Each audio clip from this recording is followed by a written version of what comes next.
The new collection event does look amazing, and we're finally getting World's Edge After Dark on Season 3, but they're releasing some insane things in this which weren't really mentioned. Because their AL just ended, Respawn have a lot more freedom on nerfs and buffs, and they've really used it, because Horizon is absolutely gutted.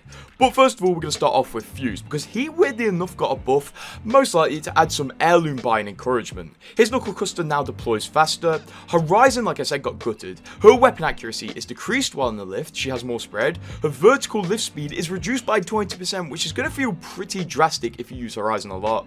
And also the hover time at the top of the lift is now reduced to 0.5 seconds rather than 2 seconds, which is definitely a major change. And this is going to change the meta on the pro scene, I would imagine, because the changes are just too large to ignore really, and especially the decreased lifting speed and the extra spreads.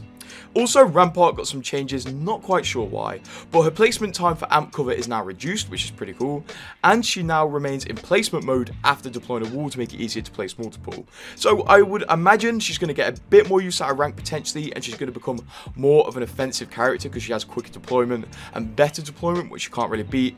And of course, Revenant got some nerfs. Now killing someone in his ultimate will only increase the time of it by 5 seconds rather than 10, which is pretty major. And now Revenant has shield bleed through on his ultimate, which basically allows damage that can't be taken by his ultimate when it breaks to be put onto Revenant. And also some changes to his Shadow Pounce, which may actually disable the handy trick of looking down to jump lower with Revenant Reborn, although we'll just have to wait and see really, as it's kind of hard to assume.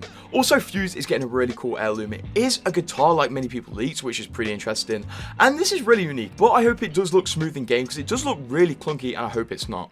But overall, this looks pretty cool, and it's going to be a big content drop with school grenades and stuff like that. So are you going to hop on for this? And also subscribe.